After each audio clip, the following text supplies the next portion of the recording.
ಮಹದೇಶ್ವರ ಬೆಟ್ಟಕ್ಕೆ ತೆರಳುತ್ತಿದ್ದ ಯಾತ್ರಿಕ ಚಿರತೆಗೆ ಬಲಿಯಾಗಿದ್ದಾನೆ. ಮಲೆ ಮಹದೇಶ್ವರ ಬೆಟ್ಟದ ತಾಳಬೆಟ್ಟದಲ್ಲಿ ಈ ಘಟನೆ ನಡೆದಿದೆ. ತಾಳಬೆಟ್ಟದಲ್ಲಿ ತೆರಳುತ್ತಿದ್ದಂಥ ವೇಳೆ ಚಿರತೆ ದಾಳಿ ನಡೆಸಿದೆ. ಮಂಡ್ಯ ಮೂಲದ ಪ್ರವೀಣ್ ಎಂಬ ಯುವಕ ಬಲಿಯಾದಂಥ ವ್ಯಕ್ತಿ. ತಾಳಬೆಟ್ಟದಿಂದ ಮಹದೇಶ್ವರ ಬೆಟ್ಟಕ್ಕೆ ಪಾದಯಾತ್ರೆ ಮೂಲಕ ಹೊರಟಿದ್ದ ಆತ.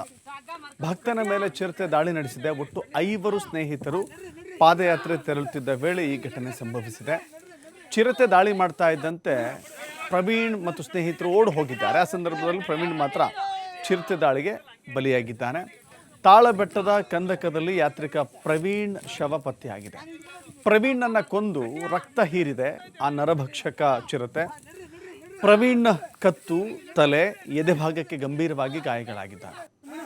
ಕಾಡಿನೊಳಗೆ ಮೃತದೇಹ ಎಳೆದೊಯ್ದಿದೆ. ಬರೋಬ್ಬರಿ 1 ಕಿಲೋಮೀಟರ್ವರೆಗೂ ಕೂಡ ಆ ಶವವನ್ನು ಚಿರತೆ ಎಳೆದೊಯ್ದಿದೆ.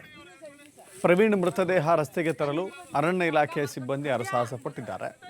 ಮಂಡ್ಯ ಜಿಲ್ಲೆ ಚಿರನಹಳ್ಳಿ ಗ್ರಾಮದ ಯುವಕ ಪ್ರವೀಣ್ ಬಲಿಯಾಗಿದ್ದಂಥ ವ್ಯಕ್ತಿ ಇವತ್ತು ಬೆಳಗಿನ ಜಾವ ಪಾದಯಾತ್ರೆಗೆ ಹೋಗುತ್ತಿದ್ದಾಗ ಈ ಘಟನೆ ಸಂಭವಿಸಿದೆ. ಸ್ನೇಹಿತರು ಫೋನ್ ಮಾಡಿದಾಗ ಪ್ರವೀಣ್ ರಿಸೀವ್ ಮಾಡಿರಲಿಲ್ಲ. ತಕ್ಷಣ ಅರಣ್ಯ ಇಲಾಖೆ ಪೊಲೀಸರಿಗೆ ಸ್ನೇಹಿತರು ಮಾಹಿತಿಯನ್ನು ಕೊಟ್ಟಿದ್ದರು. ಅರಣ್ಯ ಇಲಾಖೆ ಮತ್ತು ಪೊಲೀಸರ ಜಂಟಿ ಕಾರ್ಯಾಚರಣೆ ವೇಳೆ ಮೃತದೇಹ ಪತ್ತೆಯಾಗಿದೆ. ಮೃತದೇಹವನ್ನು ಈಗ ಹೊರತೆಗೆಯಲಾಗಿದೆ.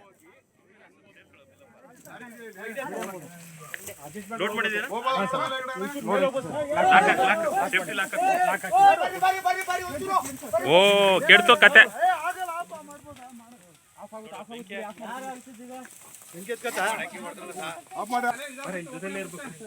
ಸಿದ್ರಮ್ಮ ಬಾಯ್ಲ್ರಿ ಅದು ಕೊಡಲ್ಲ, ಗನ್ ಕೊಡಿಲ್ಲ, ನೀನು ಒಂಚೂರು ಸೇರ್ಕ. ಎಲ್ಲಿ ಬಂದಿದ್ದು ನಾವು ಬಂದಿದ್ದ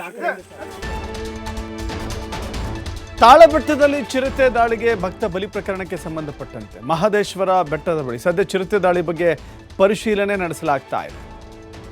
ಮೈಸೂರಿನಲ್ಲಿ DCF ಭಾಸ್ಕರ್ ಪ್ರತಿಕ್ರಿಯೆ ಕೊಟ್ಟಿದ್ದಾರೆ. ಇದಕ್ಕಾಗಿ ಮೈಸೂರಿನಿಂದ ಚಿರತೆ ಕಾರ್ಯಪಡೆ ಆಗಮಿಸ್ತಾ ಇದೆ.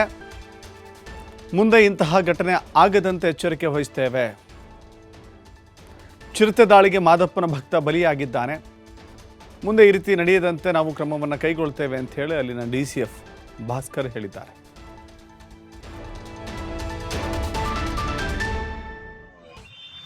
ತಾಳ್ಬೆಟ್ಟದಿಂದ ಮೇಲೆ ಒಂದು ಚಿರತೆ ಒಂದು ಪಾದಚಾರಿ ಅಂದರೆ ಯಾತ್ರಿಕ ಇದಕ್ಕೆ ನಡ್ಕೊಂಡು ಹೋಗೋದ್ರಲ್ಲಿ ಅಟ್ಯಾಕ್ ಮಾಡಿ ಒಂದು ಮನುಷ್ಯನಿಗೆ ಸಾಯಿಸಿದೆ.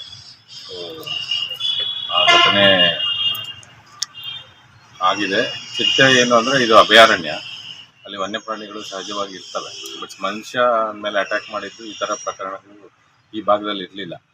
ಸೊ ಈ ಘಟನೆ ಈಗ ಚಿರತೆ ಯಾವ ಪರಿಸ್ಥಿತಿಯಲ್ಲಿದೆ, ಅದರ ಆರೋಗ್ಯ ಸರಿ ಇದೆಯಾ ಅಥವಾ ಮತ್ತೇನಾದರೂ ರೀಸನ್, ಯಾವ ರೀಸನ್ಗೆ ಅದು ಮನುಷ್ಯನ ಮೇಲೆ ಅಟ್ಯಾಕ್ ಆಯಿತು ಅನ್ನೋದನ್ನು ನಾವು ಈಗ ಇನ್ನು ಮುಂದೆ ನೋಡಬೇಕಾಗಿದೆ. ಸೊ ಇದರ ಸಂಬಂಧ ನಮ್ಮ ಚಿರತೆ ಕಾರ್ಯಪಡೆ ತಂಡ ಮೈಸೂರಿಂದ ಬರ್ತಾ ಇದೆ. ಹಾಗೆಯೇ ವೆಟರ್ನರಿ ಡಾಕ್ಟ್ರು ಈ ತಂಡ ಎಲ್ಲ ಬರ್ತಿದೆ. ನಮ್ಮ ACF ಮತ್ತು 3 ಜನ RFOs ಎಲ್ಲ ಅಲ್ಲಿ ಸ್ಥಳದಲ್ಲೇ ಇದ್ದಾರೆ. ಅವರು ಅದನ್ನು ನಿಗಾ ವಹಿಸಿದ್ದಾರೆ. ಇದೆ ಪಾದಚಾರಿಗಳಿಗೆ ನಾವು ಬೆಳಿಗ್ಗೆ 6 ಗಂಟೆ ನಂತರದಲ್ಲಿ ಹೋಗಬೇಕು ಅಂತೆಲ್ಲ ನಾವು ಹಿಂದೆಯಿಂದನೂ ಅವ್ರಿಗೆ ಹೇಳಿದೆ. ಬಟ್ ಈಗ ಮೊದಲಂದರೆ ಏಕಾಏಕಿ ಒಂದು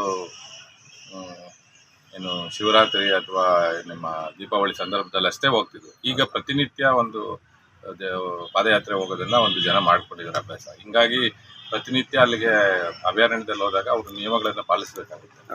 ಹಗಲು ಸಮಯದಲ್ಲಿ ಅವು ಯೂಶಲಿ ಹುಲಿ ಮತ್ತು ಚಿರತೆ ಬೆಳಗಿನ ಜಾವ ಮತ್ತು ಸಂಜೆ ಟೈಮಲ್ಲಿ ಆಕ್ಟಿವ್ ಇರ್ತವೆ. ಸೊ ಹಂಗಾಗಿ ಇದು ಪ್ರಕರಣ ಆಗಿದೆ.